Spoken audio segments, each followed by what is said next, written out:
Snow falls in silence across the tundra. The wind cuts across frozen ground at 40 degrees below zero. On the surface, nothing moves. But beneath a low mound of earth and stone, a family sits in warmth. A single flame flickers in a shallow stone bowl. The air inside hovers at a temperature of nearly 70 degrees Fahrenheit. No wood burns in a fireplace. No furnace hums in the corner. Just that one small lamp and the ingenious architecture that surrounds it. This is the Qarmaq, a semi-subterranean winter house built by the Thule Inuit and their descendants across the circumpolar Arctic. For over 800 years, these structures kept families alive in the most hostile climate on Earth. They were not crude dugouts or survival shelters. They were precision-engineered thermal systems designed to exploit the very environment that threatened to kill anyone exposed to it. The question is not whether they worked. The question is how. How a structure built without metal tools, without timber, and without modern insulation could maintain a temperature gradient of over 100 degrees between inside and outside, using nothing more than rendered seal fat and human ingenuity. The story begins around the year 1200, during a climatic window known as the medieval warm period. Sea ice retreated across the Arctic Ocean. Bowhead whales, massive filter feeders that can weigh 60 tons and live for 2 centuries, moved into new feeding grounds in the Canadian high Arctic and Greenland. The Thule people, whale hunters from northern Alaska, followed them east. They traveled in umiaks, large open boats made from driftwood frames covered in stitched seal skin. They brought with them a sophisticated toolkit, toggling harpoons that pivoted inside the whale's flesh to prevent pullout, inflated sealskin floats to tire the animal during the chase, and an intimate knowledge of marine mammal behavior accumulated over generations. But the Thule were not only following whales, they were also searching for metal. Native copper could be found along the Coppermine River on Victoria Island. Meteoric iron, chunks of nickel iron from ancient asteroid impacts, lay scattered across the ice in northwest Greenland. Metal was rare in the Arctic, and the Thule people needed it for cutting edges, engraving tools, and prestige goods that marked status within their community. This dual pursuit of whales and metal drove one of the fastest human migrations in the archaeological record. Within a single century, the Thule spread from Alaska to Greenland, a distance of over 3,000 miles. That speed created an architectural crisis. In Alaska, the Thule had built winter houses using driftwood, logs carried down rivers from the boreal forests, and deposited along the coast by ocean currents. Driftwood was abundant enough to serve as the primary structural frame. However, as the migration shifted east into the Canadian Arctic and Greenland, driftwood became scarce. The treeless tundra offered no timber. The coast offered no logs. The Thule could not spend decades experimenting with new designs. Winter was 6 months of darkness and cold that could freeze exposed skin in minutes. They needed shelter immediately, and it had to work the first time. The solution was already swimming in the ocean around them. A single bowhead whale provided not only tons of meat and blubber, but also a complete structural skeleton. The mandibles, lower jawbones, could reach lengths of 15 feet, naturally curved and immensely strong. The ribs were long, flexible, and light. The scapula, or shoulder blades, were broad and flat, ideal for bracing walls or laying as flooring. The vertebrae were dense, stackable blocks. Even the massive skull could serve as a central anchor point. Archaeological excavations have found houses that incorporated the bones of at least 2 whales, along with 7 walrus skulls embedded in the walls for additional stability. The Thule did not merely hunt whales, they transformed them into infrastructure. But bone alone does not make a warm house. The real engineering began with the ground itself. The Arctic surface is underlain by permafrost, a type of soil that remains frozen year-round, sometimes to depths of hundreds of feet. Above the permafrost lies the active layer, a thin zone that thaws each summer and refreezes each winter. The Thule understood that while the air temperature in the Arctic swings wildly, from above freezing in summer to -40 or lower in winter, the temperature of the ground below the active layer remains stable, hovering just below the freezing point. To exploit this thermal stability, the builders excavated a pit. They used whalebone shovels, antler picks, and stone adzes to chip away at the frozen earth. The work was slow. In many cases, they waited for the brief Arctic summer to naturally thaw the top few inches of soil, scraped it away, and repeated the process day after day until the pit reached the desired depth, often 3 to 4 feet below the surface. This technique is still used by archaeologists today when they excavate these same sites, because there is no faster way to move permafrost without heavy machinery. The pit reduced the exterior surface area of the house exposed to wind. Wind is the great thief of heat in the Arctic. Even if the air temperature is -20, a strong wind can make it feel like -50 by stripping away the thin layer of warm air that clings to any exposed surface. By sinking the house into the ground, the builders created a structure that presented almost no profile to the wind. The walls were earth. The earth did not move. The earth did not lose heat through convection. The surrounding permafrost acted as a massive thermal buffer, slowing the rate at which warmth could escape from the interior. Once the pit was dug, the structural frame went up. Whale mandibles were positioned as primary rafters, spanning from one edge of the pit to the other. In some designs, the builders used a tripod arrangement, setting 3 large bones at angles and lashing them together at the top with strips of baleen, the flexible, fibrous plates that bowhead whales use to filter plankton from seawater. This tripod created a natural dome, stable without the need for complex joinery or metal fasteners. Ribs were laid as secondary supports, forming a lattice that could bear the weight of the roof. The entire frame relied on geometry and compression, not nails or pegs. Over this skeleton, the builders laid sod. Tundra sod is not like garden soil. It is a dense mat of living roots, moss, and frozen earth, bound together by slow-growing Arctic plants. The builders cut it into rectangular blocks, each weighing 30 or 40 pounds, and stacked them in overlapping rows like bricks. The sod was often nearly a meter thick at the base of the walls, tapering slightly toward the roof.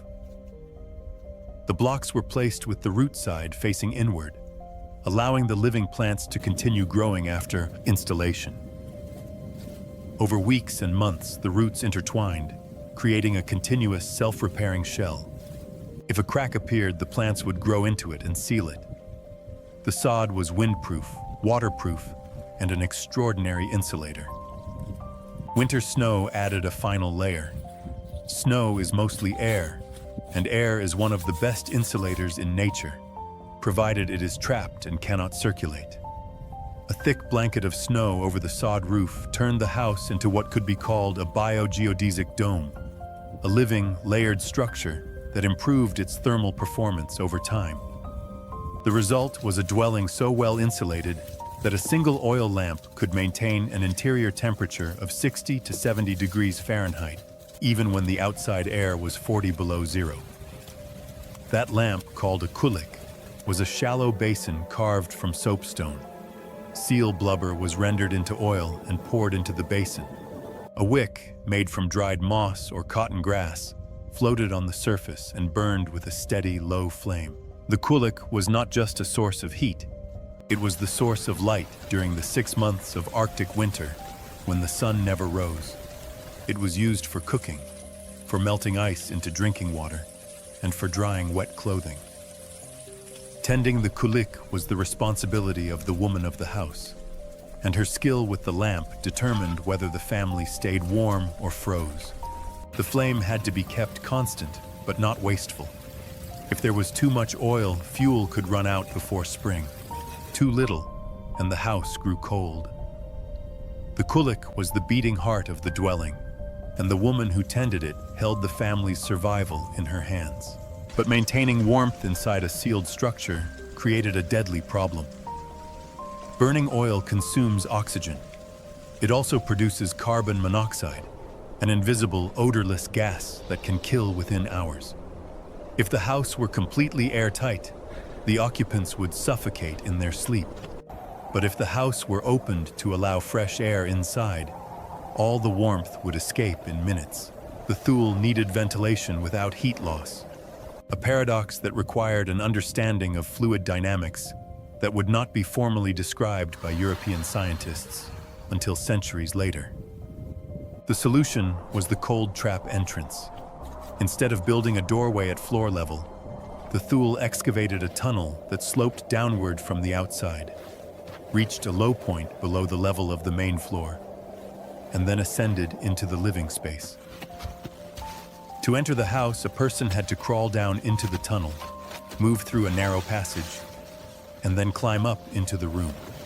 This design exploited a fundamental property of air. Cold air is denser and heavier than warm air. The cold air that entered through the tunnel sank to the lowest point and stayed there, trapped by its own weight. The warm air inside the house, being lighter, rose to the ceiling and could not escape through the entrance. The tunnel functioned as an atmospheric seal, a passive valve that allowed people to come and go without allowing the interior warmth to drain away. At the highest point of the dome, the builders cut a small hole, roughly 6 inches in diameter. In the Inupiaq language, this hole was called the Qarmaq, the same word used for nose. The house breathed through this opening. Warm air, heated by the kulik and the bodies of the occupants, rose to the peak of the dome. As it accumulated, it created a slight positive pressure, forcing stale air and smoke out through the Qarmaq. At the same time, the cooler, denser air near the floor created a zone of lower pressure, which drew fresh air in through the entrance tunnel. Result was a continuous convective loop. Stale air out the top, fresh air in through the bottom. This operated entirely on the principle of density differentials, without the use of any mechanical fan or pump. Inside the house, the occupants did not live on the floor. The rear of the structure featured a raised sleeping platform, built from flat stones or driftwood, and elevated 2 or 3 feet above the ground. The platform was covered with layers of caribou hide or musk ox fur, creating a thick, insulating mattress. By sleeping on this platform, the family positioned themselves in the warmest part of the room. Heat rises. The air near the ceiling was 10 or 20 degrees warmer than the air at floor level. The floor itself remained near freezing, and the Inuit used it as cold storage for meat and fish, exploiting the vertical temperature gradient to create, in effect, a natural refrigerator within the house. This spatial organization was not arbitrary. Every design element served a specific thermodynamic function. The cold trap entrance prevented heat loss. The Qarmaq allowed ventilation without large openings. The raised platform placed the occupants in the optimal thermal zone. The thick sod walls and roof created a barrier between the interior warmth and the exterior cold. The semi-subterranean foundation anchored the structure in the stable thermal mass of the earth. The house was not a passive container. It was an active thermal machine, managing heat, air, and moisture with a precision that modern engineers struggle to replicate. The Qarmaq represented a more flexible variation of this design. While the whole winter house was a permanent structure, heavy and immovable, the Qarmaq used the same semi-subterranean stone foundation, but replaced the thick sod roof with a covering of animal skins. Sealskin or caribou hide stretched over a lighter frame of bone or driftwood. The Qarmaq was a transitional dwelling, used in the autumn when the ground was too cold, for summer tents, but the weather was not yet cold enough to justify the whole winter house. And again in the spring when the temperatures began to rise and the light returned.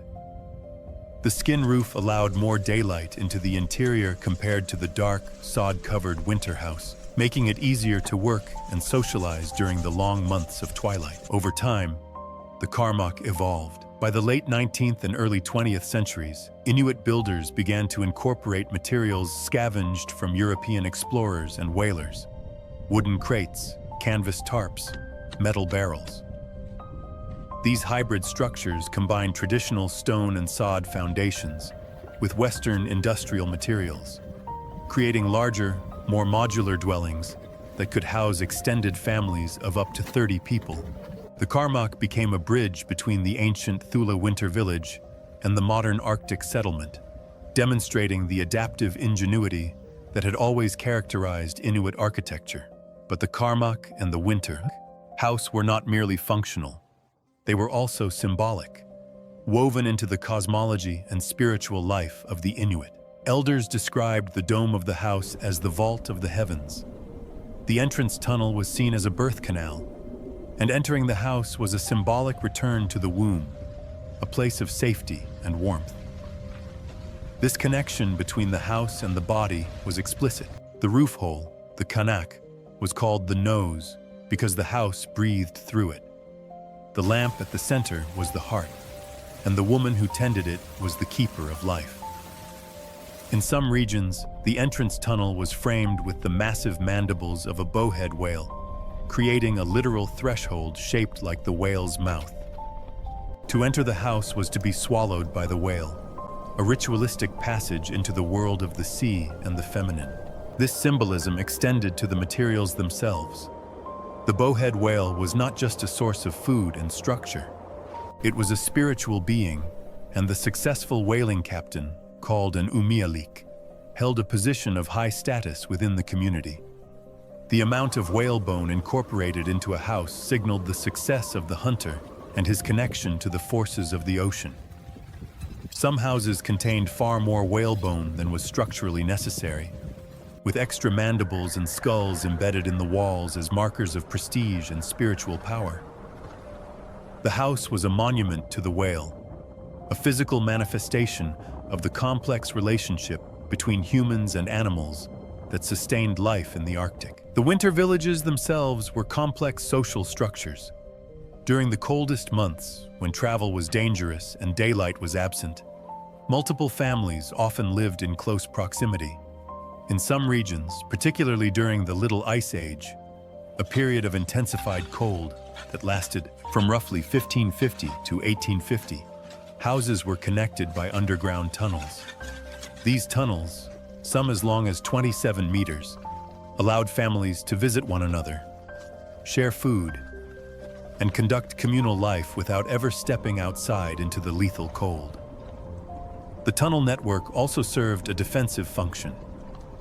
Any intruder attempting to enter a house would have to crawl through a low, narrow passage, placing them in a vulnerable position where they could be easily repelled by the inhabitants. The largest structure in the village was the Qarmaq, a communal festival house. Unlike the family dwellings, the Qarmaq had no sleeping platforms. Instead, it featured long benches along all the walls, and the central floor was left open for dancing, drumming, and competitive games. The Qarmaq was where the entire village gathered for storytelling, for the passing of traditional knowledge from elders to young people, and for the rituals that bound the community together. It was the intellectual and spiritual heart of the settlement. In this place, survival was not just physical, but also cultural, where the accumulated wisdom of generations was shared aloud and remembered. The Thule and Inuit were not alone in their discovery of semi-subterranean architecture. Across the Bering Strait, the Siberian Yupik and Chukchi built nearly identical whalebone houses. In northern Scandinavia, the Sami people developed the Goati, an earth house made from sod and birch poles that shared many features with the Qarmaq. Even on the Great Plains of North America, indigenous peoples built earth lodges that used the insulating power of the ground to maintain stable interior temperatures through both freezing winters and scorching summers. The semi-subterranean dwelling was not a single invention, but a convergent solution, arrived at independently by multiple cultures facing the same environmental challenge. It is a testament to the universality of certain engineering principles. Mass insulates, earth stabilizes, warmth rises. And it speaks to the ingenuity of human beings who, when confronted with absolute cold, looked not for ways to fight the environment, but for ways to work with it. That partnership ended abruptly in the mid-20th century. Beginning in the 1950s, the Canadian government and other colonial authorities began relocating Inuit families into permanent settlements. Traditional semi-subterranean houses were replaced with Western-style frame buildings, designed by architects in southern Canada who had never experienced an Arctic winter. These new houses were catastrophic failures. They had thin walls, large windows, and no cold trap entrances. They could not be heated with traditional seal oil lamps and required expensive imported fossil fuels to remain habitable. The open floor plans and subdivided rooms disrupted new living arrangements that had sustained Inuit families for centuries. The lack of proper ventilation led to the accumulation of moisture, mold, and stale air, resulting in a significant increase in respiratory illnesses. The transition was not just architectural, it was cultural and spiritual. The kulik, the lamp that had been literally symbolic of Arctic was no longer needed. The woman's role as the keeper of the flame, a position of immense responsibility and respect, was rendered obsolete. The multi-generational communication that occurred naturally on the shared sleeping platform, where grandparents could speak softly to grandchildren in the dark, was replaced by isolation in separate bedrooms. The house, which had been a living, breathing organism, attuned to the rhythms of the Arctic, became a static, imported box that fought against the environment rather than working with it. But the knowledge has not been lost. In recent years, there has been a resurgence of interest in traditional Inuit architecture, driven by both cultural preservation efforts and the urgent need for sustainable housing in the Arctic. Organizations such as the Kitikmeot Heritage Society and the Inuit Heritage Trust are working to document and reconstruct traditional dwellings, not as museum exhibits, but as functional models for the future. In 2021, a team in Iqaluit built a large kagik, a communal snow house, using 1,200 blocks of snow and traditional construction techniques. The project required a small army of workers and took weeks to complete. But the result was a structure that could house dozens of people in warmth and comfort, using no external fuel source beyond the body heat of the occupants. The Qarmaq and the Thule Winter House stand as monuments to a truth that modern society often forgets. The most advanced technology is not always the most complex. It is the technology that works most harmoniously with the environment in which it is situated. The Inuit did not conquer the Arctic. They partnered with it. They used the permafrost as a foundation, the whale as a skeleton, the sod as a skin, and the cold air itself as a door seal. They understood that survival was not a matter of imposing human will on a hostile landscape, but of observing, adapting, and integrating. They built houses that breathed, insulated, self-repaired, and maintained a stable interior climate, using nothing more than the materials at hand and the intelligence to see how those materials could work together. For over 800 years, these structures kept families alive in the coldest inhabited places on Earth. They did so without metal tools, fossil fuels, electricity, and any of the technologies that modern civilization considers essential. They did so because they were designed by people who understood their environment at a level that went beyond measurement and into intuition. People who knew the weight of cold air and the warmth of a whale's bone and the living strength of tundra sod. The Qarmaq is not a relic of a primitive past. It is a blueprint for a sustainable future, a reminder that the answers to our most difficult challenges may already exist in the knowledge of those who came before us, written not in books, but in stone, bone, and earth, waiting to be remembered.